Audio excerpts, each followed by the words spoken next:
खैर, इस युद्ध ने कच्चे तेल और गैस के संकट से जूझ रहे भारत की चिंताएं बढ़ाई हैं, क्योंकि अगर नए सिरे से ये युद्ध छिड़ रहा है तो हमारी आपकी जेब पर, तेल गैस की कीमतों पर किस तरह का असर होगा, हमारे विदेशी मुद्रा भंडार में कैसी चोट पहुंचेगी। भारत के सामने सवाल यह है कि हम इस युद्ध के रुकने का इंतजार करके बैठे रहें या हम तेल और गैस की आपूर्ति के लिए नए नए विकल्पों पर काम करें।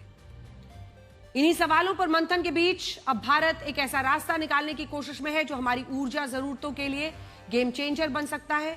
यह रास्ता है गुजरात के पोरबंदर से ओमान के बीच अरब सागर में एक गैस पाइपलाइन बनाने का, जिसे डीप वाटर पाइपलाइन भी कहा जा रहा है। भारत के पेट्रोलियम मंत्रालय ने कुछ सरकारी कंपनियों को यह निर्देश दिए हैं कि वो इस पाइपलाइन पर नए सिरे से अध्ययन करें। इन कंपनीज में GAIL engineers India limited, Indian oil corporation शामिल है, जो उस रिपोर्ट पर काम करेंगी जिसे साउथ एशिया गैस एंटरप्राइज नाम की कंपनी ने तैयार किया है। ये वही कंपनी है जो कई सालों से इस गैस पाइपलाइन को बनाने का प्रस्ताव दे रही है। भारत भी इसे अहम मानता आया है।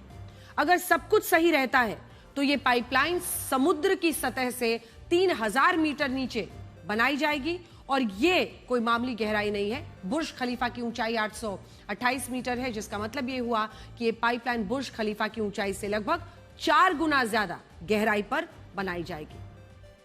इस पर $4 बिलियन यानी 38,119 करोड़ रुपए की लागत आने का अनुमान है और इस पाइपलाइन से भारत को 2 फायदे होंगे। पहला, स्ट्रेट ऑफ हॉर्मुज पर हमारी निर्भरता कम हो जाएगी। सीधा ये रास्ता बन जाएगा। स्ट्रेट ऑफ हॉर्मुज आप देख रहे हैं, ईरान और यूएई के बीच में जो वो सकरी सी जगह है वहां पर है। तो ये सीधा रास्ता ओमान से गुजरात के पोरबंदर का बनेगा। बिना रुकावट भारत को सीधे गैस की आपूर्ति कर पाएगा ओमान।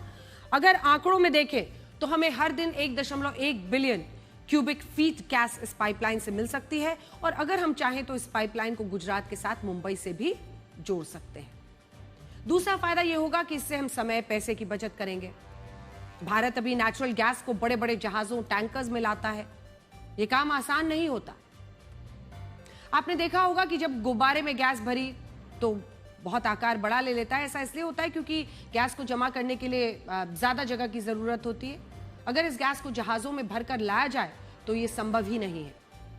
इसीलिए इस गैस को पहले लिक्विड फॉर्म में बदला जाता है और फिर इस लिक्विड गैस को जहाजों में भरकर लाया जाता है और यहां यह प्रक्रिया खत्म नहीं होती। भारत लाने के बाद इस लिक्विड को फिर से गैस के फॉर्म में बदला जाता है और इसमें पैसा खूब लगता है, लागत भी ज्यादा आती है। लेकिन अगर ये पाइपलाइन बन गई तो इस गैस को लिक्विड में बदलने की जरूरत नहीं पड़ेगी और ये सारा काम बहुत आसान हो जाएगा। समय, पैसा सब बचेगा। हालांकि इतने सारे फायदे होने के बाद भी भारत पिछले 31 सालों से इस पाइपलाइन को बनाने की कोशिश हकीकत में नहीं बदल पाया है।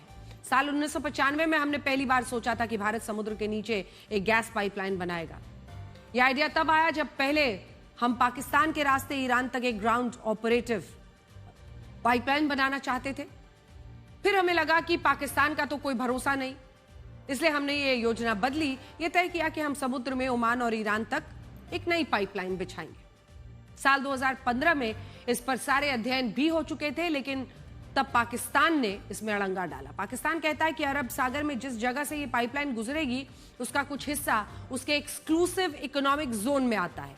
संयुक्त राष्ट्र के कानूनों के मुताबिक अगर इस क्षेत्र में पाइपलाइन ले जाना चाहते हैं तो उसके लिए हमें पाकिस्तान की मंजूरी चाहिए होगी और आप तो जानते हैं ये पाकिस्तान कैसा देश है। हालांकि इस बार भारत एक ऐसा रूट बनाना चाहता है जिससे पाकिस्तान इसमें कोई अड़ंगा ना डाल पाए। हम मुंबई, हम गुजरात, इनको सीधा ओमान से गैस पाइपलाइन के जरिए जोड़ पाए।